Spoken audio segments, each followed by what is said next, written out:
하나님께서 우리를 얼마나 사랑하시는지 우리는 잘 모를 때가 많이 있습니다. 로마서를 우리가 읽고 또 묵상하는 가운데 하나님께서 우리를 너무너무나 사랑하신다는 사실을 아는 것, 저는 이것이 매우 중요하다고 믿습니다. 하나님께서 우리를 사랑하신다는 사실을 깨닫고 그 사랑이 믿어질 때 우리 안에 믿음이 생겨나고 그 믿음이 우리를 변화시키는 줄 믿으시기를 바랍니다. 우리가 하나님의 사랑을 얼마나 많이 받고 있습니까? 우리가 받는 사랑이 얼마나 크고 놀랍습니까? 로마서는 우리가 하나님의 큰 사랑을 받은 자요, 지금도 그 사랑 안에 있음을 잘 가르쳐 주고 있습니다. 로마서 1장 18절부터 3장 20절까지의 말씀은 우리 인간이 도저히 하나님의 사랑을 받을 수 없는 죄인임을 가르쳐 주고 있습니다. 모든 사람이 하나님의 진노 아래 있다는 것입니다.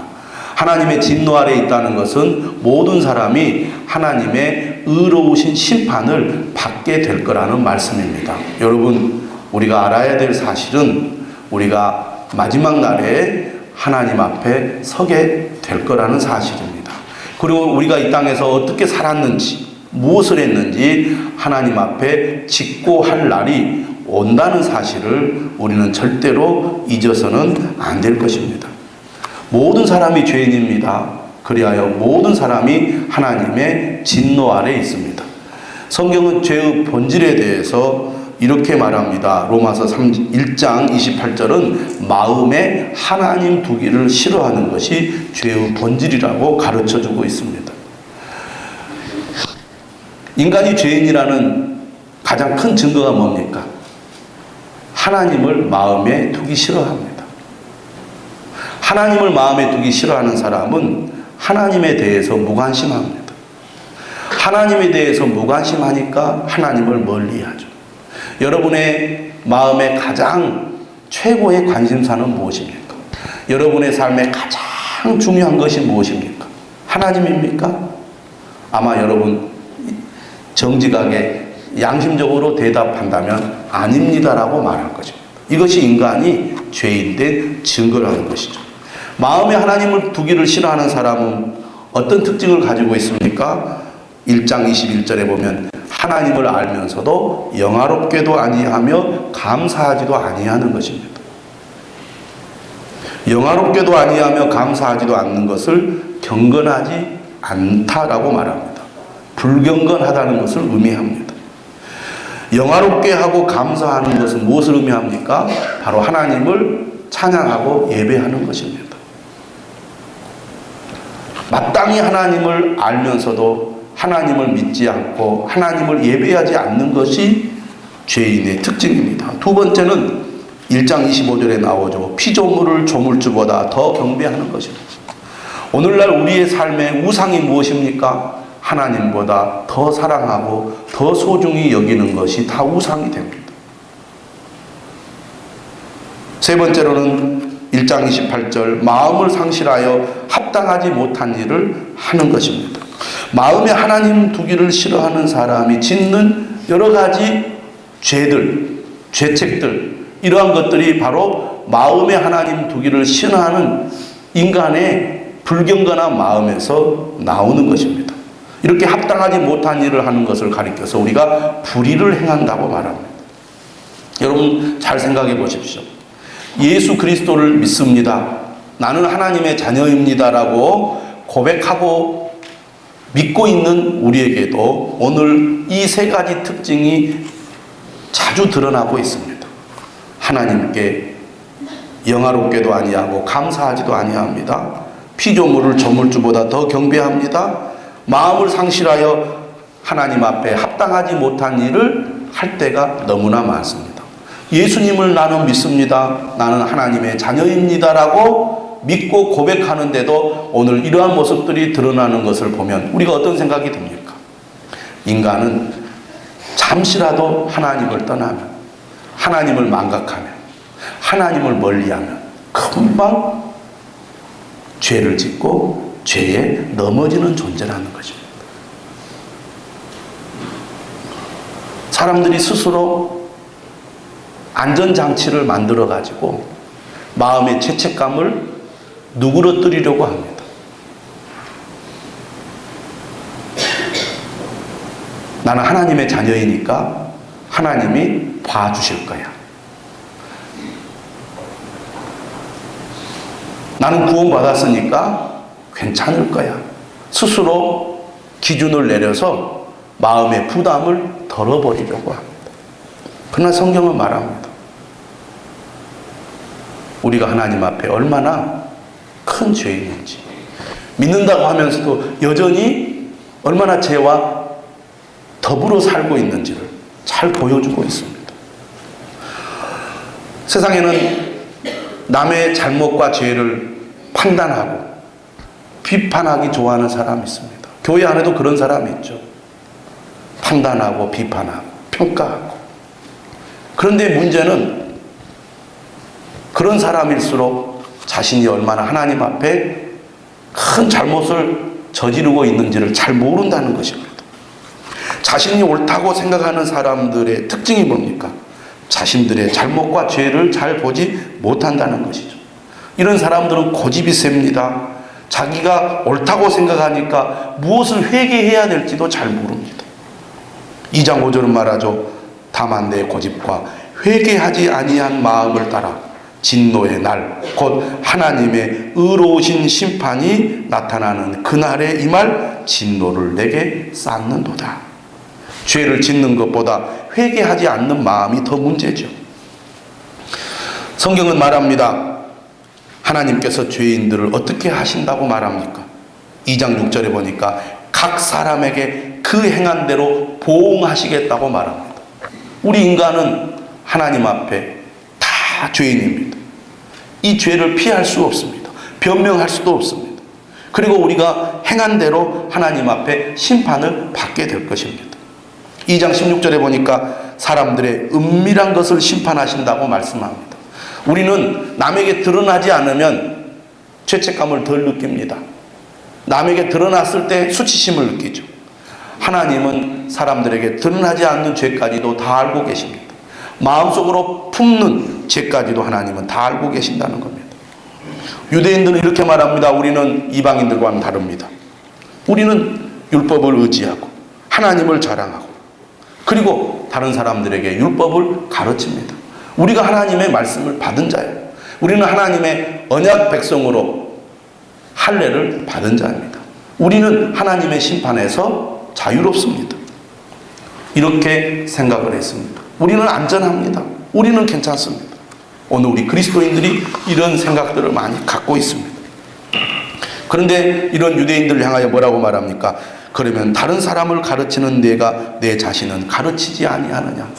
우리가 아무리 성경 지식을 많이 가지고 있다 할지라도, 아무리 우리가 하나님의 말씀을 잘한다고 자부한다 할지라도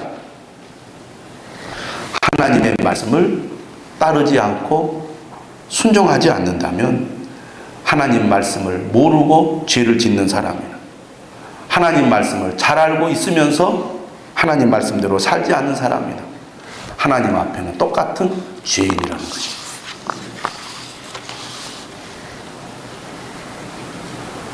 그래서 3장 9절은 말합니다. 우리는 나으냐? 결코 아니라 유대인이나 헬라인이나 다 죄 아래 있다고 우리가 이미 선언하였느니라. 율법을 알고 율법을 사랑하고 율법을 가까이 하면 하나님 앞에 의롭다함을 얻을 거라고 생각했는데 사도 바울은 아니라고 단호하게 말합니다. 여러분 7장 21절 이하의 말씀했습니다. 내가 한 법을 깨달았노니 곧 선행하기 원하는 나에게 있는 것이로다. 내 속 사람으로는 한 증거같되 내 지 속에서 한 다른 법이 내 마음의 법과 싸워 내 지체 속에 있는 죄의 법으로 나를 사로잡는 것을 우리 안에 두 마음이 싸우고 있다는 것입니다. 하나님의 율법을 가지고 그 율법을 주야로 묵상하고 그 율법대로 살고 있는 유대인들의 마음에 이 두 마음이 싸우고 있는 것입니다. 그러니까 나는 율법을 가지고 있기 때문에 안전하다, 하나님 앞에 의롭다함을 나는 받을 수 있다 라고 생각할지 모르지만 너희 속마음을 들여봐라. 실제 너희 삶을 들여다봐라. 어떤가? 두 마음이 싸우고 있지 않느냐. 그래서 오늘 우리 그리스도인들도 마찬가지입니다.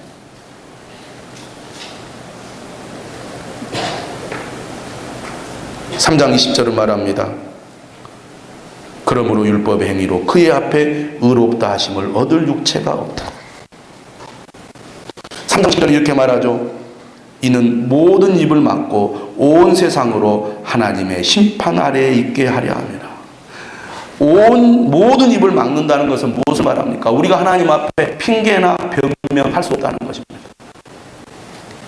우리는 하나님 앞에 꼼짝없이 우리의 죄를 드러내고 하나님 앞에 죄값을 받을 수밖에 없는 절망적인 존재라는 것입니다. 그래서 3장 23절은 말하죠. 모든 사람이 죄를 범하였으며 하나님의 영광에 이르지 못하더니. 어느 누구도 하나님의 심판에서 제외될 사람이 없다는 것입니다. 하나님의 영광에 이르지 못하더니라는 말은 하나님의 기준에 미칠 수 없다는 것입니다. 모든 사람이 다 죄인이라는 거죠. 모든 사람이 전적 부패의 상태에 있다는 것입니다. 나는 그래도 다른 사람보다 선하게 살았는데요. 나는 그래도 다른 사람보다는 하나님 말씀을 잘 지켰는데. 하나님의 기준에 도달할 사람이 없다는 거죠. 우리의 몸, 우리의 마음, 우리의 생각, 우리의 말 어느 부분도 죄에 오염되지 않은 부분이 없다, 그런 얘기입니다. 로마서 1장 18절에서 3장 20절은 인간의 절망적 상태를 잘 보여줍니다. 아무 희망이 없다는 거죠. 아무 가능성도 없다는 거죠. 스스로 힘으로는 도저히 죄에서 벗어날 수 없고 하나님의 진노를 피할 수 없다는 것입니다. 이게 인간의 운명이라는 거죠. 이거를 철저히 느끼고 깨달을 때 우리는 하나님의 복음이 얼마나 귀한지 알게 된다는 겁니다.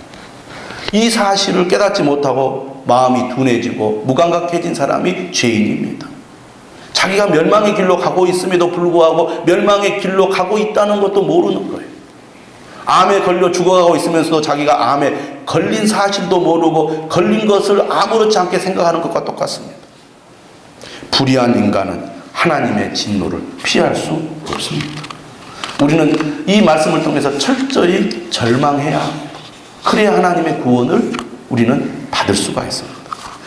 이렇게 절망적인 인간에게 희망의 빛이 비춥니다. 좋은 소식이 전해졌습니다. 그것이 바로 3장 21절이죠. 이제는 도저히 희망도 없고 도저히 가망도 없는 죄인인 인간에게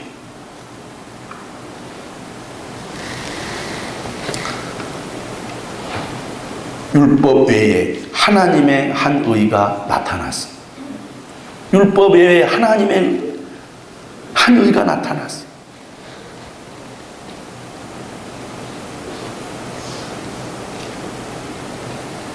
이것은 무엇을 의미하느냐? 불의한 인간은 의로우신 하나님 앞에 설 수 없는 존재라는 것입니다. 그래서 스스로 인간은 하나님 앞에 의롭다고 인정받을 수 없는 존재예요. 하나님은 어떤 분이십니까? 의로우신 분이죠. 불의한 인간은 하나님의 심판을 피할 수 없고 하나님 앞에 설 수 없어요. 하나님과의 관계 회복이 불가능하다, 그 말입니다. 왜? 하나님은 의로우신 분이기 때문입니다. 그게 하나님의 성품이고 속성입니다. 그런데 하나님은 어떤 분이신가? 인간이 죄로 말미암아 영원한 심판과 멸망을 당하는 것을 그냥 보고 계실 수 없는 분이에요. 그게 하나님의 사랑입니다. 그래서 어떻게 하시려고 하나님이 하셨습니까? 주도적으로, 하나님께서 주도적으로 이 문제를 해결하시려고 일을 벌이신 것입니다. 어떻게? 하나님은 불의한 방법으로 인간을 죄에서 구원해낼 수 없습니다. 의로우신 방법, 하나님의 의로운 방식으로 친히 인간의 불의를 해결하신 것입니다. 그게 하나님의 의입니다. 의로우신 하나님이 의로우신 방법으로 인간의 불의를 해결하는 것을 가리켜서 하나님의 의라고 말씀하는 것입니다. 어떻게 하나님이 의를 나타내셨습니까? 3장 24절입니다. 자, 우리 다 같이 한번 읽어보겠습니다. 시작. 그리스도 예수 안에 있는 성량으로 말미암아 하나님의 은혜로 값없이 의롭다 하심을 얻은 자 되었느니라. 의롭다 하심을 얻은 자가 되었다는 말은 무슨 말이냐면, 우리가 불의하고 죄를 지은 자인데 이제 너의 죄가 다 없어지고 깨끗하게 되었다고 선언하는 것을 말합니다. 다시 말하면 무죄를 선고한 거예요. 죄인이기 때문에 죄로 말미암아 하나님의 심판을 받을 수밖에 없었는데, 하나님께서 이러한 죄인들을 향하여 더 이상 너는 죄가 없다라고 하나님이 선언해 주시는 거예요.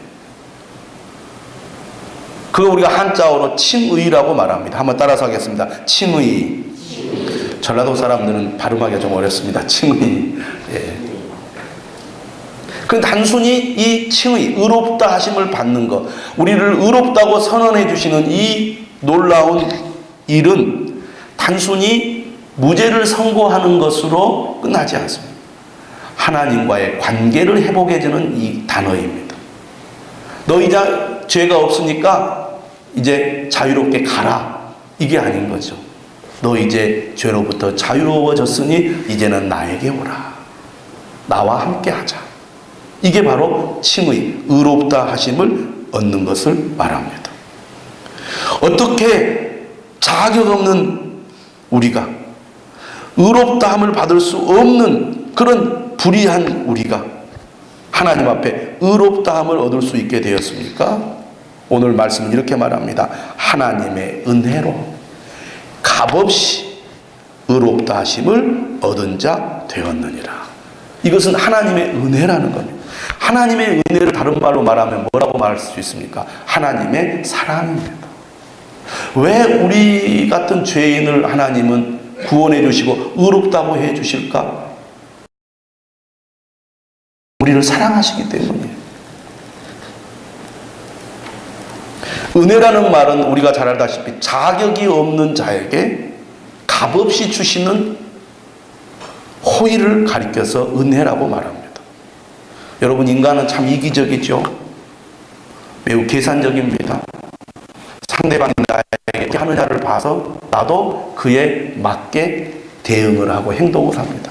상대방이 잘해주면 나도 잘해주고, 상대방이 못해주면 나도 못해주고. 그런데 어떤 사람은요, 상대방이 잘해주는 만큼도 안 해주는 사람이 있어요. 지나치게 이기적인 사람이죠. 그런데 사랑하면 먼저 움직입니다. 사랑하면 적극적으로 행동합니다. 사랑하면 상대방의 반응이나 행동을 따지지 않고 사랑을 베풉니다. 이것이 하나님의 사랑이에요.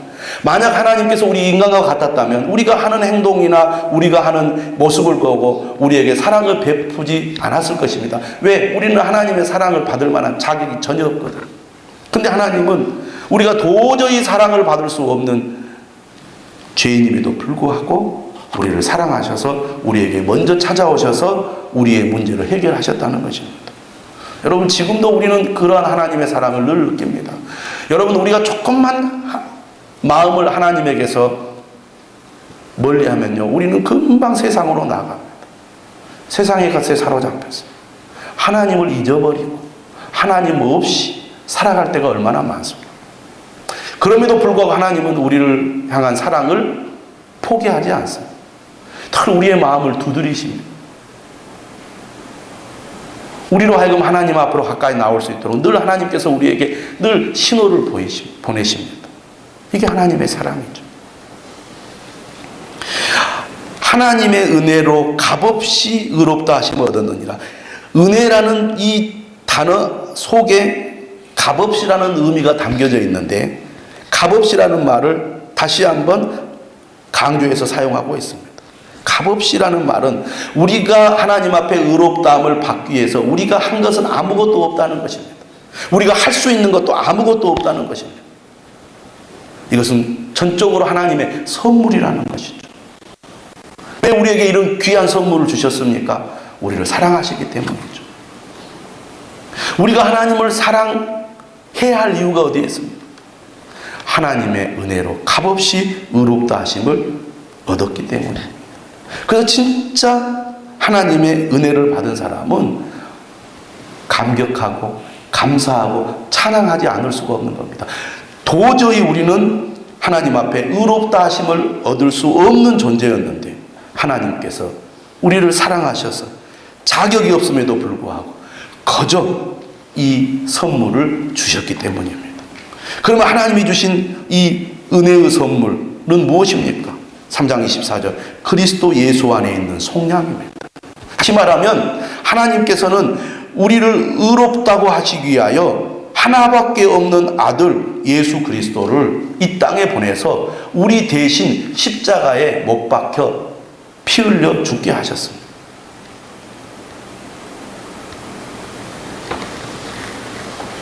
하나님은 의로우신 분이기 때문에 그냥 우리의 죄를 눈 감아 주실 분이 아닙니다. 그런데 3장 25절에 보니까 이는 길이 참으시는 중에 전에 지은 죄를 간과하심으로, 어떻게 우리가 지은 죄를 하나님이 그냥 못 본 채 하고 넘어가실 수 있습니까? 건너뛸 수 있습니까? 불가능한 거예요. 그런데 예수 그리스도께서 우리 대신 십자가에 죽으셔서 우리 죄값을 치르게 하셨기 때문에 하나님은 우리 같은 죄인을 더 이상 죄인으로 보지 않고 예수님으로 말미암아 우리를 의롭다고 인정해 주신 것입니다. 속량이란 몸값을 의미하죠. 우리가 치러야 될 죄의 값을 예수님이 자신의 몸으로 죄값을 치르신 것입니다. 속량이라는 것은 상업용어죠. 노예를 사서 값을 지불하여 자유롭게 하는 것을 속량이라고 말합니다. 예수님께서 우리 대신 몸값을 치르셨어요. 죄의 값을 치르셨어요. 십자가의 피로. 그래서 우리가 죄로부터 자유롭게 된 것입니다. 이게 속량입니다. 그래서 3장 25절 말합니다. 이 예수를 하나님이 그의 피로써 믿음으로 말미암는 화목 제물로 세우셨으니, 이렇게 하심으로 하나님은 자기의 의로우심을 나타내려 하셨습니다. 그냥 우리의 죄를 눈 감아줬다면 하나님은 불의하신 하나님으로 드러날 것입니다.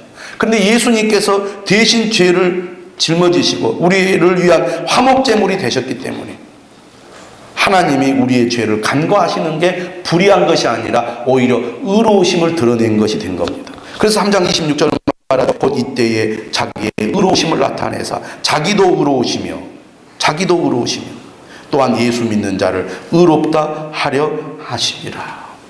예수님의 속량, 예수님의 그 화목제물 때문에 우리는 하나님 앞에 의롭다함을 받게 된 것입니다. 이것은 유대인이나 이방인이나 그 어떤 사람도 차별이 없이 모든 사람에게 동등하게 적용이 된다고 3장 22절은 말합니다. 곧 예수 그리스도를 믿음으로 말미암아 모든 믿는 자에게 미치는 하나님의 의인이 차별이 없느니라. 이게 얼마나 귀한 말씀입니까? 차별 없이 우리에게 주어지는 이 하나님의 은혜, 우리에게 임하여 오늘 우리가 이렇게 하나님 앞에 의롭다함을 받게 된 줄 믿으시기를 바랍니다. 우리 이것을 너무나 쉽고 가볍게 생각하는데 우리가 하나님 앞에 의롭다함을 받지 못했다면 우리는 하나님과의 관계 회복을 할 수 없었을 뿐만 아니라 마지막 때에 우리가 받을 완전한 구원도 우리는 얻지 못하게 될 것입니다. 우리가 하나님 앞에 의롭다함을 받았기 때문에 우리는 마지막에 하나님이 주시는 최종적인 구원을 얻게 된다는 것입니다. 이 칭의는 우리에게 어떻게 주어집니까? 오늘 마지막으로 이 3장 21절에서 26절이 반복해서 강조하는 것은 예수 그리스도를 믿음으로 말미암아 의롭다 하심을 얻게 된다고 말씀하고 있습니다. 오직 믿음으로라는 거죠. 행위가 아니라 오직 믿음으로. 이것이 이 오늘 본문의 마지막 강조점이고 핵심이라고 하겠습니다. 오직 우리는 예수 그리스도를 믿음으로 말미암아 의롭다 하심을 받을 수가 있습니다. 믿는다는 것은 무엇을 의미합니까? 믿는다는 것은 내가 죄인임을 깨닫고 하나님이 주도적으로 우리를 의롭다 하시기 위하여 예수 그리스도를 이 땅에 보내신 것을 내가 믿는 것입니다. 나는 죄인이요 내 죄로 말미암아 영원한 심판을 받을 수밖에 없는데 하나밖에 없는 아들을 이 땅에 보내서 나를 위하여 십자가에 못 박혀 죽으시고 부활하심으로 나의 구원자가 되시고 주님이 되셨다는 것을 믿는 것입니다. 내 힘으로는 할 수 없습니다.